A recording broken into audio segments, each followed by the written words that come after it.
इमरान, जैसे प्रीवियसली आप हमारे शो पर आए थे, हम बात कर रहे थे फिजिकली जब आप आए थे सेट पर कि टीम में चेंजेस लास्ट मिनट तो होती रहती हैं और पहले टेस्ट मैच में भी हमने देखा था लास्ट मिनट इतने चेंजेस हुए, इसको रिलीज़ किया, उसको ऐड किया। अब वापस आए हैं अबरार और कामरान और कहा जा रहा है कि शाहीन भी खेलेंगे, लेकिन स्क्वाड में शायद मीरब ने भी बताया रिसेंटली कि उनका नाम नहीं है शाहीन का।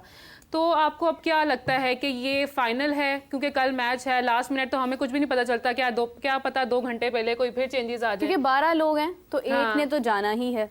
तो क्या कहेंगे आप इस हवाले से?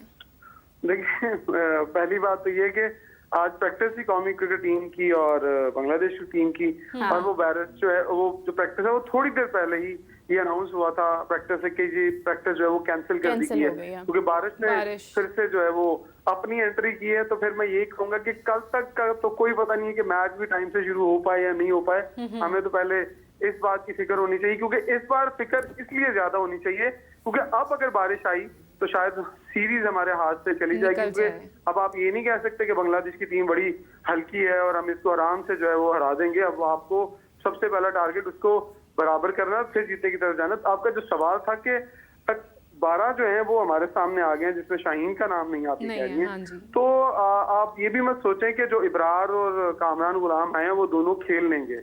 मुझे कामरान गुलाम का नाम तो है भी नहीं। सेलेक्टर्स दोनों को ही इकट्ठा मौका देते, क्योंकि पिछली बार जब उन्होंने 2 फास्ट बॉलर को मौका दिया, उन दोनों के साथ साथ हमारे जो टॉप फास्ट बॉलर थे उन्होंने भी मायूस किया था। तो अगर उन दोनों को मौका देते हैं और अल्लाह ना करे परफॉर्मेंस अच्छी नहीं होती, तो फिर आपका इस प्रोग्राम के अंदर एंट्रो चेंज हो जाएगा, फिर आपका एंट्रो बड़ा एग्रेसिव होगा, फिर आप कहेंगे हमारे पास अब कुछ नहीं बचा। और यही बात नकवी साहब ने जो रिसेंटली प्रेस कॉन्फ्रेंस की 2 दिन पहले, जिसमें बहुत परेशान दिखाई दिए। बहरहाल मैंने अपनी लाइफ में मोहसिन नकवी साहब को परेशान होते हुए पहले कभी नहीं देखा था। जब सहाफी ने उनसे सवाल किया था कि सर ऐसे क्रिकेट नहीं चलती, तो उन्होंने कहा कैसे क्रिकेट चलती है सर? जिस तरह आप यू टर्न लेते हैं, हर बात पे यू टर्न ले रहे हैं, तो उस पर वो ज्यादा गुस्सा करके उन्होंने कहा मैंने कौन से यू टर्न लिए? जी पहले यू टर्न तो आपने ये लिया कि कराची वाला मैच वनडे शिफ्ट कर दिया। उन्होंने कहा जी वो मेरे आने से पहले का डिसीजन था, वो तो मुझे नहीं पता था। और दूसरी बात है वो गुस्सा करके वकारी यूनुस वाली बात पर, तो वो बात भी जेन्युइन थी कि 15 दिन पहले इमरान उसकी एक बहुत बड़ी रीज़न ये भी थी उनका इस तरह से मूड ऑफ होना, और पहली बार इतना परेशान उनको देखने की एक रीज़न ये भी थी कि उन पर तनकीद बहुत ज़्यादा हो रही है। फवाद चौधरी ने जिस तरह का बयान जारी किया कि सर ये आपका विजन है, जिस तरह के बयानात जो हैं वो जेल से उन तक आ रहे हैं। अफसोस की बात तो ये है कि मोहसिन नकवी साहब तो अभी आए हैं, ये तमाम जो क्रिकेट का जो एक बुरा हाल जो किया है वो तो इन्हीं लोगों ने किया है जो आज तनकीद कर रहे हैं। जब आप चलती बस में छलांग मारेंगे ना, तो फिर आपको सब कुछ बर्दाश्त करना पड़ेगा। आपको किसने कहा था कि चलती बस में छलांग मारते हैं, और फिर आपके ऊपर सारा प्रेशर आ गया है। अब जब आपको नहीं पता, ये बात तो रीजन बिल्कुल ठीक है इस बात की लोगों की, मैं भी और आप भी ये कहते हैं कि आपको क्रिकेट का नहीं पता है। जब आप प्रेस कॉन्फ्रेंस में बैठ के ये कह रहे हैं कि हमारे पास 100 लोगों का ग्रुप नहीं है, तो मैं भी हैरान हो गया, आप भी हैरान हो जाएंगे कौन से 100 लोगों का ग्रुप नहीं का। फिर बाद में हमने बैठ के सोचा अच्छा ये कह रहे हैं बैकअप मौजूद नहीं है, कि हमारे पास बैकअप है, वो लड़के मौजूद नहीं है, हम वो तैयार कर रहे हैं। तो जब आपको टेक्निकल चीजें नहीं पता होंगी, तो फिर आप जब मीडिया के सामने बैठेंगे, आपके सामने 20-20, 25-25 साल पुराने जर्नलिस्ट बैठेंगे, तो आपको सवाल करेंगे, आप परेशान होंगे। तो जब आपने यहाँ पर आना था तो इससे पहले ये सोच कर आना था कि आपने इन सब का सामना करना है। पिछली लेकिन वो कौन सा खुद आए हैं, जिद करके आए हैं कि मुझे पीसीबी का चेयरमैन बनाया जाए? ये तो फैसले उसी वक्त हुए हैं जब ज़का अशरफ साहब गए हैं। आपको याद है लास्ट प्रोग्राम में मैं यहीं पे बैठा, तो मैंने मोहसिन नकवी साहब को मुखातिब करके कहा था समा के तवज्जो से कि सर हमें आपसे बात करनी है, हमें टाइम दें। आप कहते हैं कि क्रिकेट की बात ना करें, हमें क्रिकेट की बात करनी है। अब बैठ के तो फिर वो जहाँ हुआ वो सबने देखा, और जो चीजें वायरल हुई। तो मैं यही कहता हूँ कि आप अगर बैठकर लोगों से डिस्कशन करें, उन लोगों से जो आपको हकीकत बताएं। अगर आप बैठेंगे क्रिकेट बोर्ड की ब्यूरोक्रेसी के साथ, वो हर बंदा ये कहेगा सर माशाल्लाह क्या बात है, जबरदस्त टीम चल रही है सर, जबरदस्त प्रोजेक्ट चल रहे हैं, आप फिक्र ही ना करें। तो आपको फिक्र बहुत सारे इदारों की है, आपने बाकी इदारे भी चलाने हैं, लेकिन क्रिकेट बोर्ड एक ऐसा इदारा है जिसको चलाना इतना आसान काम नहीं है। बड़े बड़े क्रिकेटर्स यहाँ से उठ के और होके चले गए। सर आपको तो अभी टेक्निकल चीजों का भी नहीं पता है, तो हमारी तो ये रिक्वेस्ट है कि क्रिकेटर्स अब देख लें, वो कहते हैं कि 5 टीमें हमने बनाई हैं जो 12 सितंबर से टूर्नामेंट शुरू हो है। आज एक प्रेस कॉन्फ्रेंस भी कर रहे हैं उनके मेंटोर शुएब मलिक साहब, पता लग जाएगा कि वो क्या ये सोचते हैं। मैं आपको ये बता दूं कि शुएब मलिक साहब सीरियसली क्रिकेट को नहीं लेते। पहली बात आप आज लिख लीजिएगा कि वो भी बहुत जल्द भाग जाएंगे अपना ओहदा छोड़ के। क्यों? अगर आप चाहें तो मैं आपको ये भी बता सकता हूँ कि वकारी यूनुस साहब ने अपना ओहदा क्यों छोड़ा था। असल हकायक आपको ये बता दूं कि पाकिस्तान क्रिकेट बोर्ड के अंदर उनकी एक बहुत बड़े ओहदेदार से अच्छी खासी बहस हुई, मुंह मारी हुई बात, गालम गलोच तक भी चली गई, जिसकी वजह से वकार यूनुस साहब ने ये डिसीजन लिया। फिर आपको ये भी बताऊं कि बहुत बड़ी शख्सियत ने आके उन दोनों के दरमियान सुलह करवाई, उस बात को ठंडा किया और वकार यूनुस साहब को कायल किया इस बात के ऊपर कि नहीं आप बैठे आप देखें चीजों को, वरना आपको पता है कि वकार यूनुस साहब तो बड़े लंबा प्लान लेके आए थे मोहसिन नकवी साहब के साथ चलने के लिए, लेकिन वो प्लान कहाँ गए? वो प्लान इसलिए दूर चले गए कि क्रिकेट बोर्ड में बैठे हुए कुछ लोगों को ये बर्दाश्त नहीं हो रहा था। आपको हिंट देता जाता हूँ कि जब वो प्रेस कॉन्फ्रेंस पहली हुई थी जिसमें मोहसिन नकवी साहब उनके साथ बैठे थे, तो शेड्यूल अनाउंस हुआ था लोकल क्रिकेट का, डोमेस्टिक क्रिकेट का इवेंट था, तो उनके साथ कौन नहीं बैठा था ये आप खुद अंदाजा लगा लें। और जब दोबारा क्रिकेट के बारे में बात होती थी डोमेस्टिक की, तो वहां पर एक डोमेस्टिक का ओहदेदार नहीं बैठता था और वो बात उनको पसंद नहीं आ रही थी। तो यही बात आहिस्ता आहिस्ता इतनी बड़ी जब क्लच पे चली गई कि बात इतनी ऊंची बोलना शुरू हो गया एक दूसरे के साथ कि फिर मजबूरन वो लड़ाई की सूरत इख्तियार कर गई। और उसके बाद फिर आपके सामने वकार यूनुस साहब को हाथ खड़े करने पड़ गए, क्योंकि हमेशा ब्यूरोक्रेट ही जीतते हैं इस मुल्क के अंदर। लेकिन ऐसा क्यों है इमरान? अगर वकार यूनुस साहब वहाँ पर गए हैं और उनको लाया गया है, उनसे प्रेस कॉन्फ्रेंस करवाई गई है, प्रेस कॉन्फ्रेंस तो इस बात का मुंह बोलता सबूत है कि किसी किस्म का कोई इबहाम नहीं था इस बात में कि वकार यूनुस साहब जब वो कुछ आर्जी वक्त के लिए हैं, इसके बाद वो चले जाएंगे। वहाँ पर मुस्तकिल तौर पर वो आए थे और उसके बाद अगर ऐसी कोई बहस हुई, ऐसी कोई लड़ाई हुई जिसका जिक्र आपने किया, तो उसमें जो सामने वाला शख्स है, जो दूसरा शख्स है, उसको भी तो कहा जा सकता था कि वो रिस्पेक्ट करे वकार यूनुस को, अगर उसको कोई एतराज़ है तो वो यहाँ से चला जाए। वाई वकार यूनुस?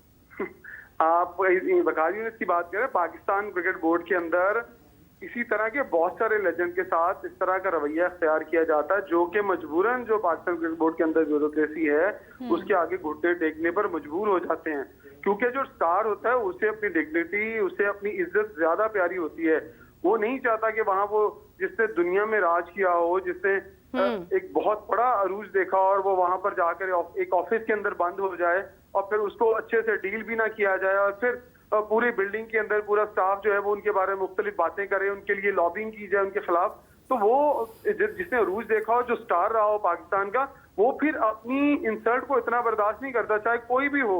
आपने माजी में बहुत सारे ऐसे लोग हैं, अब इवन रमीज राजा आप देख लें 92 के वर्ल्ड कप की टीम का हिस्सा थे, वो उनको किस तरह से पॉलिटिकली साइड पे कर दिया गया। हालांकि उनके दौर के अंदर अच्छी आहिस्ता आहिस्ता क्रिकेट बेहतर होना शुरू हुई थी, लेकिन जैसे वो सेटअप से हटे आपका जो स्ट्रक्चर था वो धड़ाम से नीचे गिरा और फिर आपको शिकस्तों का मुंह देखना पड़ गया और आपके पास बैकअप तक मौजूद नहीं है और वो जो लोग परफॉर्म कर रहे थे वो भी परफॉर्म नहीं कर रहे थे। मतलब कि मूड स्विंग्स हमने ये तो देखा है कि एक लड़के और लड़की के आपस में मूड स्विंग्स बहुत ज्यादा होते हैं। यहाँ पे हमारे प्लेयर्स के मूड स्विंग अगर आप देख लेना तो आप हैरान हो जाए कि ये इनके मूड स्विंग्स बहुत ज्यादा हैं। उनको कोई चीजें ऐसी पसंद नहीं आती जो उनकी पसंदीदा शख्सियत कोच ना आए तो तब उनके मूड स्विंग होना शुरू हो जाते हैं, उनकी मर्जी के ओहदेदार ना आए तो उनके मूड स्विंग होना शुरू हो जाते हैं। इमरान, सियासत को इस्तेमाल कर रहे हैं ना हम, स्पोर्ट्स में भी हम सियासत लेके आ रहे हैं, मुख्तलिफ पहलू हैं, हर किसी को अपनी पड़ी हुई है। सियासत जब इन्वॉल्व होगी तो फिर ये चीजें तो होंगी ना। सियासत पहले है, हालांकि क्रिकेट के अंदर सियासत नहीं होनी चाहिए, लेकिन अब आप माजूद के साथ खुद देख लें कि जब भी क्रिकेट बोर्ड का चेयरमैन आता है तो उसको वो किसकी पसंद से आता है? मुल्क के वजीर आजम या सदर की पसंद से आता है। लेकिन क्या मुल्क का वजीर आजम या सदर खुद आके क्रिकेट बोर्ड में ये चीजें देखता है कि वहाँ कौन सी चीज किस तरह और कौन चलाएगा और किसी को एक्सपीरियंस है या नहीं है? कतई नजर इस बात से कि आपको प्रोफेशनल लोगों को लेके आना, सिर्फ आपको पसंद और नापसंद को लेकर आना। जब आप ऊपर से अपने बड़ों को पसंद और नापसंद पर आता हुआ देखेंगे तो छोटे बच्चे भी जिद करेंगे, तो तब फिर प्लेयर्स भी यही कहेंगे कि मेरी मर्जी का कप्तान, मेरी मर्जी का कोच और मेरी मर्जी का सेटअप और मेरी मर्जी का कॉन्ट्रैक्ट और मेरी मर्जी के पैसे। जब मेरी मेरी मेरी होगी ना तो फिर पाकिस्तान के लिए, हम के लिए कुछ नहीं सोचेगा। जब तक हम नहीं बनेंगे तो फिर हमारे पास जीत भी नहीं आएगी, फिर हमें शिकस्तों का सामना करना पड़ेगा और फिर हमें तोड़ना और फिर हमें बिखेरना राइट लेफ्ट, तो फिर बच्चों का इधर उधर हो जाना बहुत छोटी बात है, फिर आप इसको बड़ी बात ना समझे। सर का जो सरपरस्त है जब तक टीम के अंदर वो बड़ा नहीं होगा, मुझे नहीं लगता कि आपकी टीम को कभी भी कोई ठीक कर पाएगा, सुधार ले पाएगा। आपकी टीम के अंदर किसी ऐसे शख्स का होना जरूरी है जो बच्चों को सख्ती के साथ साथ, प्यार के साथ साथ उनको समझाने वाला टैलेंट खुद भी रखता हो। जब देखिए किसी के पास बच्चों की तो समझाने बात वाला है ही खुद का नहीं talent इमरान, तो किसी कैसे कतई सीखे? कलामी की माजरत चाहती हूँ, लेकिन जो हुआ है उसके बाद मैं लिटरली मैं खुद चाहूँगी कि मैं मोहसिन नकवी साहब अगर उन तक ये बात पहुँचती है कि वो इस मामले पर गौर करें और वो उस शख्स को निकालें जो इसके अंदर इन्वॉल्व था। क्योंकि जिस तरह कादिर ने जिक्र किया था कुछ रोज़ पहले कि मोहसिन नकवी साहब के करीब कुछ 2-3 ऐसे लोग हैं जिनकी वजह से पूरा निज़ाम बिगड़ा पड़ा है। हाँ। तो वो जो 2-3 लोग हैं उन्हीं में से ये कोई लोग होंगे जिन्होंने ये बिहेवियर इख्तियार किया है और करते आए हैं बहुत अरसे से। तो अगर वो आज यहाँ पर हैं, किसी ओहदे पर फाइज हैं मोहसिन नकवी साहब, तो इस पर गौर कर सकते हैं। मेरा मोहसिन नकवी साहब जहाँ मैं उन्हें समझ पाया हूँ 2-3 प्रेस कॉन्फ्रेंसेस के अंदर, वो बहुत ही एक पोलाइट ज़हन के आदमी है जो कहते हैं ना कि शायद किसी को नहीं निकाल पाएंगे, खासतौर पर अपने दोस्तों को और अपने करीब रहने वाले लोगों को तो वो बिल्कुल ही नहीं निकाल पाएंगे। यानी आपका कहने का मतलब है कि जिन्होंने वकार यूनुस के साथ ये बिहेवियर किया है वो खुद मोहसिन नकवी साहब के करीब रहने वाले हैं। एग्जैक्टली वो उन्हें लेकर भी वही आए हैं और बड़ा अहम ओहदा भी उन्होंने दिया उनको।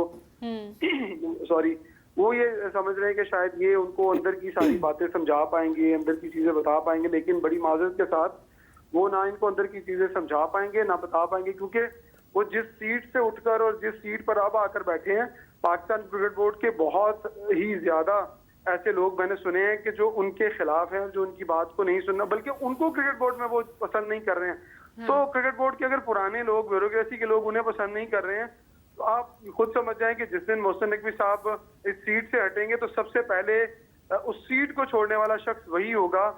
हो सकता है कि वो खुद उससे पहले चला जाए, क्योंकि आपको आने वाले 3 से 4 महीनों के अंदर अंदर समझ आ जाएगी कि आप जो डोमेस्टिक स्ट्रक्चर स्टार्ट करने जा रहे हैं वो किस कैलिबर का है। मैचेस की तादाद तो बहुत ज्यादा है, बिल्कुल ऐसे क्वालिटी ऑफ क्रिकेट आपको कहीं दिखाई नहीं देगी, नहीं दिखाई दे रही है, अभी भी नहीं दे रही है। हम देख रहे हैं कि पिचेस ना हमारा साथ दे रही हैं और खेल भी नहीं पा रहे हैं हम। खैर अफसोस के साथ कहना पड़ेगा कि हम आज स्टेज पर मौजूद हैं कि हमारे बोर्ड के अंदर ही इस किस्म के फैसले हो रहे हैं। अभी रिसेंटली एक और भी चीज़ हम डिस्कस कर रहे थे कि जिस किस्म की बिडिंग की इन्फॉर्मेशन बाहर आई है और उसके बाद डिसिप्लिन की बात करना कि हम डिसिप्लिन कायम रखेंगे। बोर्ड के अंदर ही हालात ऐसे हैं कि दुनिया भर में हमारा मजाक उड़ता है। उस्मान ख्वाजा ने कहा कि पाकिस्तान में जिस तरह से तब्दीलियां हो रही हैं, आए दिन कभी आपका कैप्टन चेंज हो रहा है, कभी आपका चेयरमैन चेंज हो रहा है, तो उससे तसलसल टूटता है। लेकिन जिस तरह की पॉलिटिक्स, इनसाइड पॉलिटिक्स है, उसकी वजह से तो हम पूरी दुनिया में मजाक उड़ा रहे हैं अपना।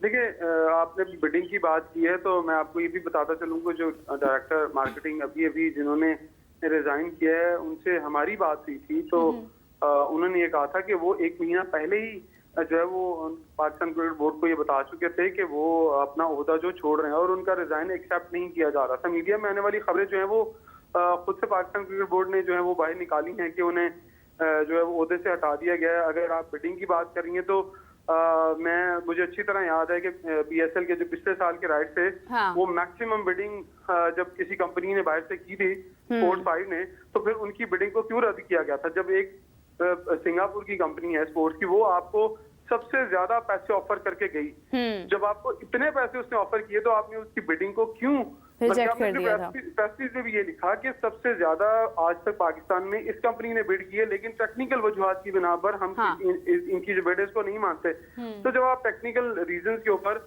बड़ी बड़ी कंपनियों को निकालेंगे और अपने मनपसंद लोगों को, अपनी मनपसंद चाहने वालों को कॉन्ट्रैक्ट देंगे, तो फिर इसी तरह के नतीजे आपके सामने आएंगे। फिर आपके पास इंटरनेशनल जो राइट होल्डर्स हैं वो नहीं आएंगे।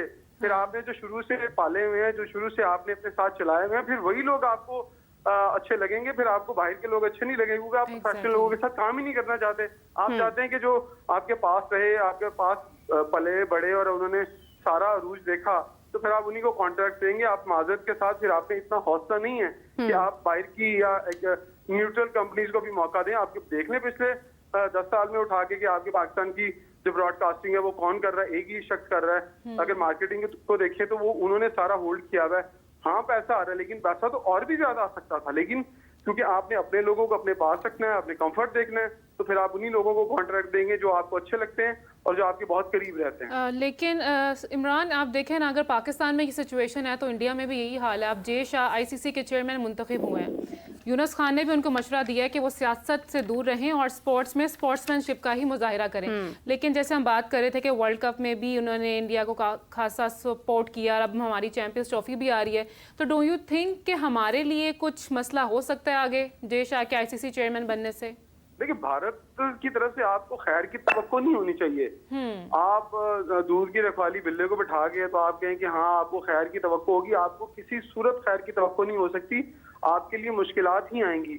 आपको खुद को इतना स्ट्रांग कर लेना चाहिए था अब तक कि आपको आपके सामने कोई भी शासक या आपको हटाने वाला है, लेकिन आपको जब वो आपके सामने है तो उसको पता चले कि हाँ मैंने किसी के साथ मुकाबला करना है। ना आप खेल में अच्छे, ना आप एडमिनिस्ट्रेशन लेवल के अंदर अच्छे, आप अपने ही लोगों को अपने पास नहीं संभाल के रख सकते, अपना क्रिकेट का जो साथ है उनको संभाल के नहीं रख सकते। तो जो भारत और जय शाह से जो लोग आएंगे तो किस तरह से आप उनसे खैर की तवक्को कर सकते हैं, और आपको उन साजिशों का सामना करना पड़ेगा। सबसे आम बात यह है कि क्या आप उन साजिशों का सामना करने की अहलियत रखते हैं? दुआएं तो हम भी करते हैं, आप भी करते हैं, पूरी कौम करती है। इमरान, कौन सी साजिशें होंगी, कौन सी साजिशें होंगी? हम तो किसी साजिश के बगैर ही इस हाल में हैं कि कोई साजिश करने की किसी को जरूरत ही नहीं है। हम तो खुद ही अपने दुश्मन बने हुए हैं। कह रहा था कि हम तो इस काबिल नहीं है। हमने तो कभी अपने आप को इतना स्ट्रांग भी नहीं किया कि हम इतने स्ट्रांग हो जाएं कि कोई हमारे खिलाफ साजिश भी करे तो हम उसको मुंह तोड़ जवाब दे सके। लेकिन माजरत के साथ क्रिकेट के हालात ये हैं कि हमें यस बॉस कहना पड़ता है। देखिए, अब चैंपियंस ट्रॉफी हमारे पास है, बजट हमें मिल गया, लेकिन क्यों इतने कॉन्फिडेंट हो के हम नहीं खड़े हो रहे कि भारत यहाँ नहीं आएगा तो हम क्रिकेट और जाके कहीं नहीं खेलेंगे? हम क्या आज तक ये कह पाए कि भारत नहीं आएगा तो ना आए? ऑफिशियली बात कर रहा हूँ, बहुत सारे क्रिकेटर्स ने तो ये कहा कि जी भारत नहीं आता तो ना आए, हमने नहीं वहां जाके क्रिकेट खेलनी किसी और मुल्क के अंदर। लेकिन ऑफिशियली अनाउंसमेंट अभी तक नहीं आई, क्योंकि हम भी सोच रहे हैं कहीं ना कहीं से कि शायद अगर हमें बाहर जाके खेलना पड़ा तो हम खेल लेंगे। तो फिर वही वाली बात कि आपने पहले भी एशिया कप में यही किया था कि आपने बात मान ली थी और बाहर जाकर आप खेले थे दूसरे वेन्यू पर, तो फिर आप मेंटली तौर पर तो तैयार हैं, जोर लगा रहे हैं कि कहीं तुक्का लग जाए कि भारत यहाँ पर आ जाए तो बल्ले बल्ले हो जाएगी। अगर भारत नहीं आएगा तो फिर आप अपने बैग रेडी रखें, आपको बाहर जाके खेलना पड़ेगा। बिल्कुल सही बात है। और मैं देख रही थी इमरान, आपके पास भी अपडेट होगी कि अभी बांग्लादेश के हेड कोच की जानिब से जो गुफ्तगू सामने आई है कि उनका कहना है कि बहुत पॉजिटिव उन्होंने डिस्कशन की है। उन्होंने कहा है कि बांग्लादेश को पाकिस्तान में शिकस्त देना आसान नहीं था, लेकिन बांग्लादेश एक बहुत मजबूत टेस्ट टीम है। और जिस तरह से उन्होंने बात की कि हमारा मोराल बहुत हाई है और हम नेक्स्ट टाइम पिच देखकर फैसला करेंगे। तो आप देखें कि कितनी एक मैच्योर और एक पॉजिटिव और एक प्रोफेशनल डिस्कशन है उनके हेड कोच की जानिब से। और अगर हम बात करते हैं असिस्टेंट कोच अजहर महमूद साहब की, तो उन्होंने डायरेक्टली अपने ही मैदानों को ब्लेम करना शुरू कर दिया कि यहाँ की पिच ऐसी है, यहाँ की पिच वैसी है। आपने मेरे मिसाल सुनी है, नाच ना जाने आंगन टेढ़ा। हाँ, ये एग्जैक्टली बहुत फिट बैठती है ये मिसाल इस वक्त। हमें बिल्कुल खुद हमें नाचना आता नहीं है, लेकिन हम ये कह रहे हैं कि यार ये आंगन टेढ़ा है भाई, हमें खेलना ही नहीं आता। आप तो ऐसी टीम होनी चाहिए कि आपको कोई भी जगह कोई भी वेन्यू दे दो तो आपको खेल के दिखाना चाहिए। ऑस्ट्रेलिया की मैं मिसाल लेता हूँ आपको, ऑस्ट्रेलिया टीम जा रही हो ना तो क्रिकेट शायकीन से पूछ लें तो पता क्या है ना, ओ यार इन्होंने हार के ही आना है, इन्होंने हार के ही आना है। अगर साउथ अफ्रीका की पिचेस पे चला जाओ, यार बहुत तेज पिचेस है, वहां ये नहीं खेल सकते।